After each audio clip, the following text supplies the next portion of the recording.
शक्तिम संसार सारम हृदयेश्वरंच विज्ञान रूपम सकलार्तिनाशम श्री सत्यदेवम नितराम नमामि। जो ज्योतिर्मय है, दिव्य अलौकिक प्रकाश स्वरूप, जो अनंत है,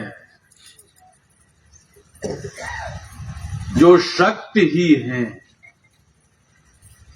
जो संसार का, इस समस्त ब्रह्मांड का सार है, वास्तविक अर्थ है, और समस्त चराचर जगत के हृदयों में बैठे हुए अधीश्वर हैं, जो स्थित हैं, जो विज्ञान स्वरूप है, समस्त दुखों का नाश करने वाले, ऐसे श्री सत्यदेवम नितराम नमामि। उन परम समर्थ गुरु महाराज को बारंबार नमन, शत शत प्रणाम। नमन इस बोध गया की पवित्र धरती को, जहां पर सिद्धार्थ बुद्ध बने। नमन इस बिहार की धरती को, जो परम समर्थ गुरु महाराज को अत्यंत प्रिय थी, जहां पर उन्होंने अपने दिव्य आलोक की सुगंध बिखेरी, जो आज तक हम आप सभी महसूस कर रहे हैं। नमन इस पुण्य धरती को, जहां पर उनके अनमोल रत्न परम पूज्य बिहारी जी, वंश बाबू जैसे कोहिनूर रामाश्रम सत्संग की उनकी चमक सबने देखी। और नमन इस गया की भूमि को, जहां पर परम संत परम पूज्य मालिक साहब का यह पसारा हम आप सभी देख रहे हैं। आइए उन समस्त पुण्य आत्माओं को पुनः पुनः नमन करें, प्रणाम करें। प्रवचन की क्षमता और उसकी योग्यता तो है नहीं, क्योंकि बड़ा पवित्र शब्द है प्रवचन। आप्त पुरुषों के पवित्र और निर्मल अंतःकरण की वह अनुगूंज है प्रवचन, जो शब्दों का रूप ले लेती है।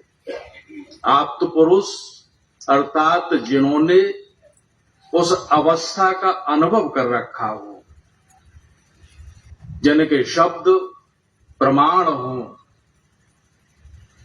और जो सत्य भाषिता जिनका लक्षण हो, और जिनके अंदर धर्म के 10 लक्षण घटित हों, उन्हें आप्त पुरुष कहते हैं।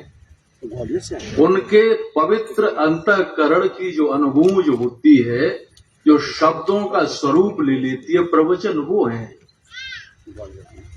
तो वो क्षमता कम से कम व्यक्तिगत रूप से मैं अपने में तो नहीं पाता। हां, उनका गुणानुवाद कर लेते हैं ऐसे पवित्र अवसरों पर, और वो भी इसलिए, जैसा कि एक श्लोक में कहा गया, ना हम बसामि वैकुंठे योगिनाम हृदयेच न मद भक्त यत्र गायन्ति तत्र तिष्ठामि नारद। हे नारद, न तो मैं वैकुंठ में बसूं और न ही योगियों के हृदय में।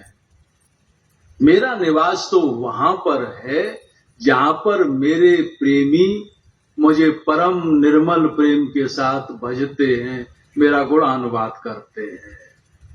हम आप सभी ऐसे ही भव्य दरबार में बैठ के उस सगुण साकार ब्रह्म का गुणानुवाद कर रहे हैं, उनके प्रेम में निमग्न हैं। आइए उन्हीं की कुछ बातें कर लें, उनकी याद कर लें, जिससे अंतस पवित्र हो जाए, उजियारा हो जाए इस अंतर के आंगन में। कोटवन एक स्थान है वृंदावन के पास में, वहां दो संतों में वार्तालाप चल रहा था। एक थे हमारे परम समर्थ गुरु महाराज और एक और बड़ी ऊंची अवस्था को प्राप्त संत।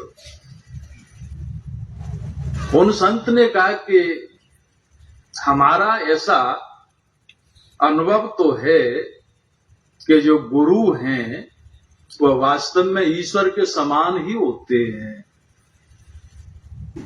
यह वाक्य परम समर्थ गुरु महाराज ने सुना, मुस्कुराए और बोले कि हमारा तो मानना आपसे कुछ अलग है। गुरु ईश्वर के समान नहीं होते, बल्कि गुरु ईश्वर ही होते। एक संत कह रहे थे गुरु ईश्वर के समान या ईश्वरवत, और परम समर्थ गुरु महाराज कह रहे थे गुरु ईश्वर ही होते हैं। संकेत समझें, संत मत का सर्वसार इस एक वाक्य में है। जिस मत पर हम आप सभी जिस मार्ग पर चल रहे हैं, जिस दिन यह विश्वास दृढ़ हो गया, पुख्ता हो गया कि गुरु ईश्वर के समान नहीं, गुरु ईश्वर है। और यही वास्तव में हमारी सनातन संस्कृति, हमारी विचारधारा की यह मूल, जो संत मत की जो मूल धारणा है, गुरु ईश्वर है। और दूसरी तरफ इसी बात को आगे बढ़ाते हुए वह परम संत जो उन्हीं के अस्तित्व में लय कर दिया, जिन्होंने अपने आप को, जिनकी हम 100वीं जयंती का ये वर्ष मना रहे हैं, परम भागवत 125 जयंती, क्षमा करें, परम भागवत परम पूज्य पंडित जी महाराज, वे कहते हैं यह निश्चित जानो निर्गुण का भेद कोई सगुण ही बतलाएगा। देखिए कितना छोटा सा वाक्य है,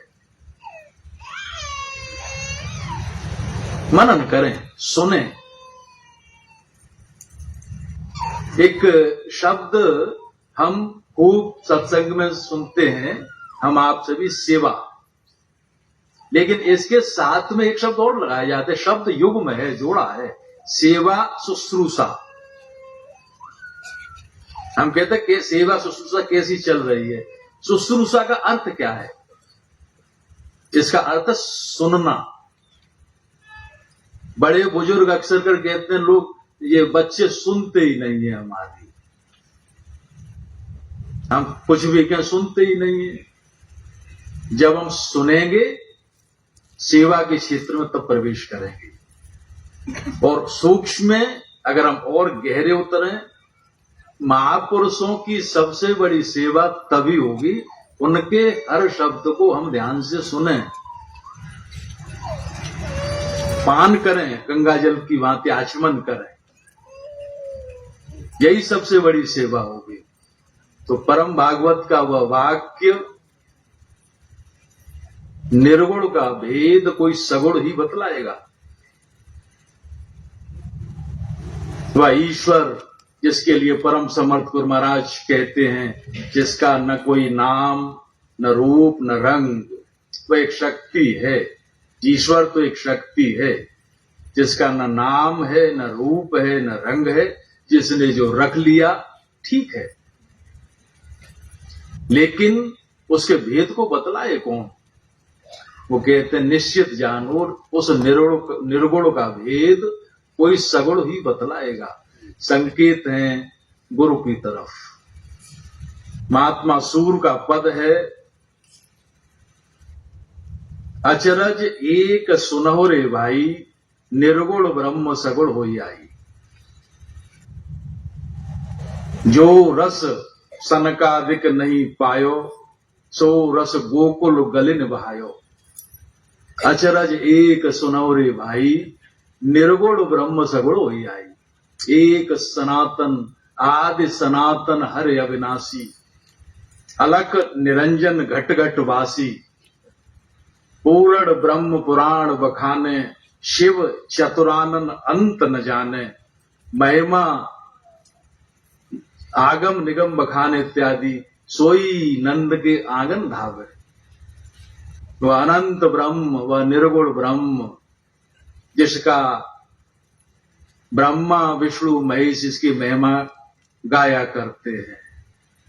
शिव चतुरानन अंत न जाने, सोई नंद के आंगन धावे। वही शरीर में आ जाता है, सगुण साकार स्वरूप में आ जाता है और नंद बाबा के आंगन में लीला करने लगता है। गुरु की वही अवधारणा। यहां तक कहा, जल थल अनल अनिल नभ छाया, पंच तत्व ते जग उपजाया। 14 भुवन पलक में धारे, पल में लोक रचे और मारे। काल डरे जाके डर भारी, सो उखल बांधो में तारी। काल भी जिसके डर से थरथर कांपता है, वह काल, वह समय, वह निर्गुण ब्रह्म को कभी कभी ऐसा भी होता है, उखल में यशोदा मैया बांध लेती है। प्रेम के वशीभूत होकर वह सगुण रूप में आता है। गुरु वह है। और ऐसे उस परम चिन्मय गुरु सत्ता की जो वाणी है, वह 5वें स्थान से निकलती है, शब्द है नहीं। तो कहा करते थे ये इल्म सीनों में है, सफीनों में कहा। सफीने कहते हैं वर्णन, ये शब्दों के वर्णन का विषय है नहीं। ये इल्म सीने से सीने को उड़ेल दिया जाता है। गुरु महाराज साहब की अमोघ वाणी है। खाली सुबह से शोर की आवाज थी आया, पानी से भर गए तो खामोश हो गए। सुबह कहते हैं घड़े को, घड़ा जब तक खाली था बड़े जोर से आवाज आ रही थी, लेकिन जब जल से पानी से भर गया वो खामोश हो गया। भरे हुए अधिक बोला नहीं करते। ऐसे महापुरुषों की जो वाणी है वह मौन का उपदेश हुआ करती है। एक नजर ही काफी है कामिल मुर्शिद की, अपने मुरीद को कामिल करने के लिए, उसको पूर्ण करने के लिए। एक दृश्य डाल दें, क्या से क्या करते हैं। और हमारे आपके कल्याण के लिए उनके बड़े छोटे छोटे वाक्य, वो सूत्र हैं। जैसे हमने साधना की, अभी साधना क्या है, क्यों करें, कैसे करें, हम इसी पर थोड़ा विचार कर लें। एक जरा से वाक्य के अंदर पूरा वेदांत है। वेद कहते हैं बोधगत अंत, बिल्कुल आखिरी शरीर तक जो चीज पहुंच जाए। साधना के बारे में गुरु महाराज ने एक जरा सा वाक्य कहा। साधना क्या है? वे कहते हैं अल्पज्ञ का सर्वज्ञ से मिलाप। बात खत्म। अल्पज्ञ जो वो थोड़ा जानता है, सर्वज्ञ जो सब कुछ जानने वाला है। अल्पज्ञ हम, सर्वज्ञ वो। साधना यही तो है। अल्पज्ञ का सर्वज्ञ से मिलाप ही साधना है। एक और बात बड़ी सुंदर कही साधना के संबंध में, ये उन्हीं की अमोघ वाणी है। सुने, यही सेवा होगी। वो कहते हैं बूंद बिंदु की सिंधु तक की यात्रा का नाम ही साधना है। बूंद जब यात्रा प्रारंभ करती है उस महासागर तक की, उस यात्रा का नाम साधना है। मनन करते रहें, अर्थ खुद आपके अनुभूति के रत्नाकर में से निकलेंगे। स्वयं अनुभव करेंगे अर्थों का। महापुरुषों ने एक एक वाक्य कह दिया। क्यों करें साधना? दूसरी बात उन्होंने कहा उस परम शांति की अवस्था का अनुभव करने के लिए जो मेरा जन्म सिद्ध अधिकार है, सत चित और आनंद की वह अवस्था, क्योंकि मैं उसी का तो अंश हूं, मैं भी सत्य का ही तो अंश हूं, जिसका कभी नाश नहीं होता, जो सदैव है, सनातन है, समय से पूर्व भी था, अभी भी है, और जब समय का समय नहीं रहेगा तब भी वही शेष रह जाएगा। सत्य चित, जिसके अंदर परम समस्त जो ज्ञान का मूल स्रोत है वो ज्ञान ही है। और आनंद साधना इसीलिए करें, उस सत्य चित आनंद की अवस्था का अनुभव करने के लिए। ये प्रत्येक जीव का कर्तव्य भी है, इसीलिए साधना करें। और कैसे करें, ये बड़े सूत्र हैं, क्योंकि महापुरुष संकेतों में बात करते हैं। एक बार परम भागवत परम पूज्य पंडित जी महाराज से प्रश्न किया था, एक साधक ने, जीवन का सबसे बड़ा पुरुषार्थ क्या है? उनका संक्षिप्त उत्तर था, किसी महापुरुष की तलाश कर लेना, सबसे बड़ा पुरुषार्थ। दूसरा प्रश्न, क्या इससे भी बड़ा कोई पुरुषार्थ है? बोले हां, उनके वचनों पर पूर्ण विश्वास, बस। यही साधना कैसे करें का उत्तर है। किसी सच्चे साथी की तलाश कर लेना, और जब वो मिल जाए तो उसके वचनों पर पूर्ण विश्वास लाना, फिर मत सोचना। श्रद्धावान लभते ज्ञानम, क्योंकि वही उस बोध को प्राप्त करते हैं, उसी को प्राप्त कर पाते हैं। एक संस्मरण सुनाया करते थे, एक दृष्टांत के माध्यम से विश्वास कैसा होना चाहिए। आद्य शंकर, जो कि वेदांत के, उन्हें क्या कहा जाए, पितृ पुरुष कहा जाए, वो तो अवतार ही थे। वह घूमते भ्रमण करते हुए इधर पुरी उड़ीसा की तरफ जा रहे थे। एक नदी जिसका बड़ा चौड़ा पाट था, तो किनारे पर रुक गए, शिष्य भी साथ में थे। आद्य शंकर उस तरफ चले गए नदी के, शिष्य इस तरफ थे। बहुत चौड़ा नदी की जो धार थी बहुत चौड़ी थी, समुद्र के माने में। अचानक पता नहीं गुरुदेव को क्या सूझी, आवाज लगाई एक अपने शिष्य को, उसका नाम कुछ था कि ए इधर आ जाओ। अब बीच में नदी है, तीव्र गति का बहाव। वह उठा और बस तट से उसने जल पर पैर रख दिया। कमाल हो गया, वो जहां पर उसके चरण पड़ रहे थे वहां पर कमल का फूल नदी में से निकल आता। वह बड़ी आसानी से हर कदम पर कमल का फूल, हर कदम पर कमल का फूल, और वह पार कर गया। आद्य शंकर ने कहा कि तुमको तैरना आता था कि नहीं? तो फिर तुम्हें डर नहीं लगा? मैंने आवाज दी कि गुरु पुकारे और शिष्य को सोचने का अवकाश मिले, ऐसा कहां संभव है? आपने आवाज दी, मैं चल पड़ा। अखंड विश्वास। आद्य शंकर ने उसका नामकरण किया पद्मपाद, और पुरी के उस पीठ का उसको अधीश्वर बनाया। यह विश्वास जो है जिस दिन जम जाता है, तभी हम कहते हैं ध्यान मूलम गुरुर्मूर्ति, पूजा मूलम गुरुर्पदम, मंत्र मूलम गुरुर्वाक्यम, मोक्ष मूलम गुरुर्कृपा। वास्तव में उनकी चिन्मय मूर्ति का ध्यान, उनका चिंतन यही है ध्यान का मूल। पूजा मूलम गुरुर्पदम, उनके चरण कमलों का बस चिंतन अहरनिश, वही तो पूजा है। और मंत्र मूलम गुरुर्वाक्यम, गुरु के वाक्य ही मंत्र हैं।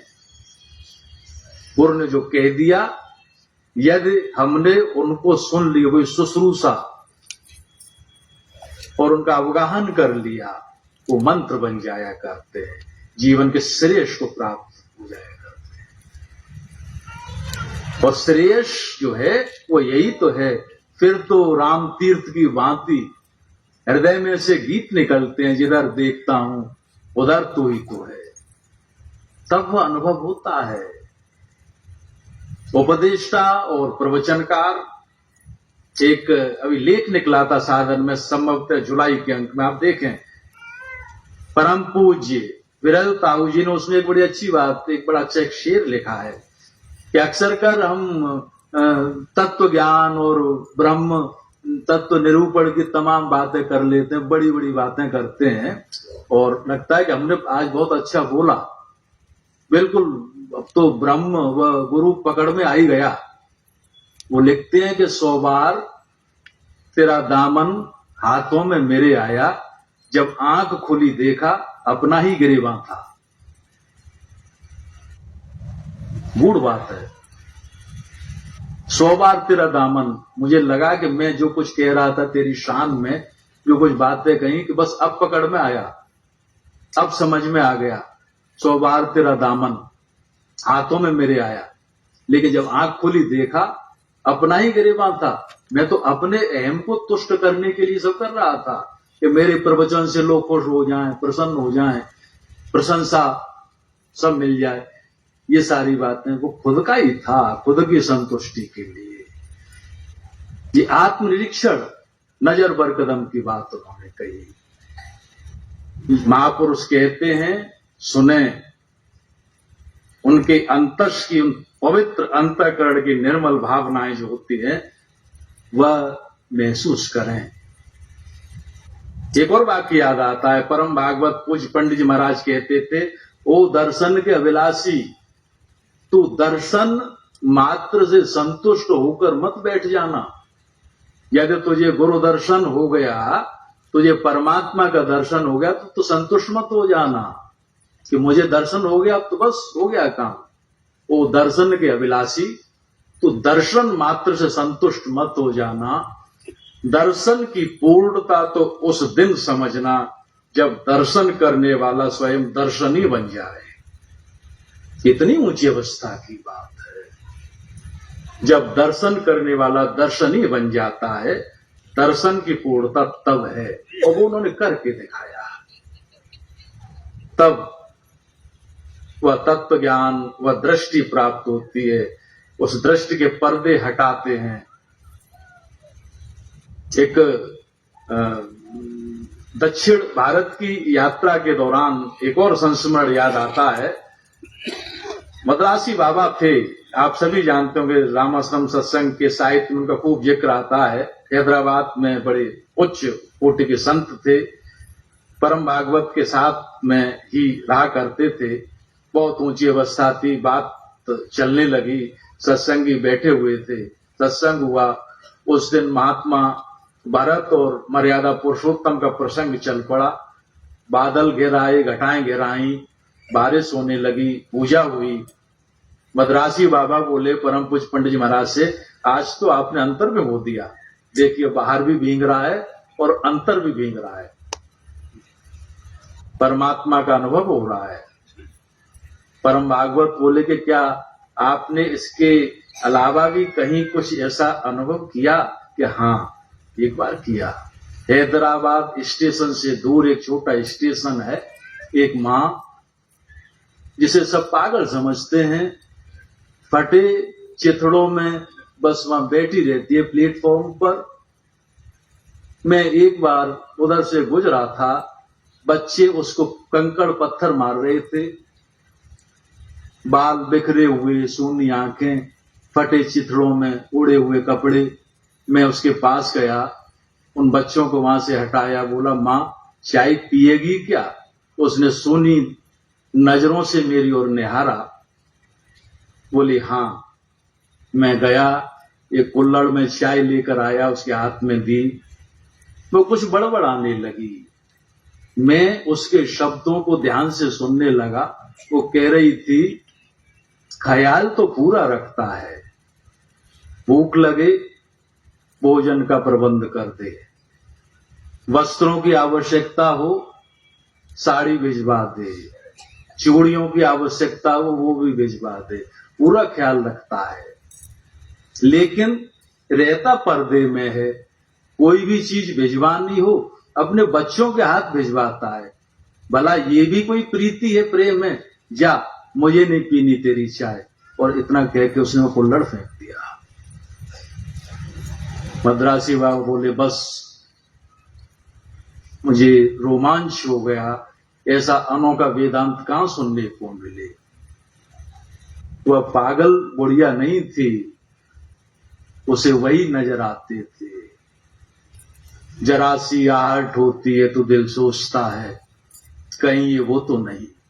शाम ढलते ही दिया दिल का जला देता है, दिल के कोने में कोई चुपके से सदा देता है उसी की ये अदा।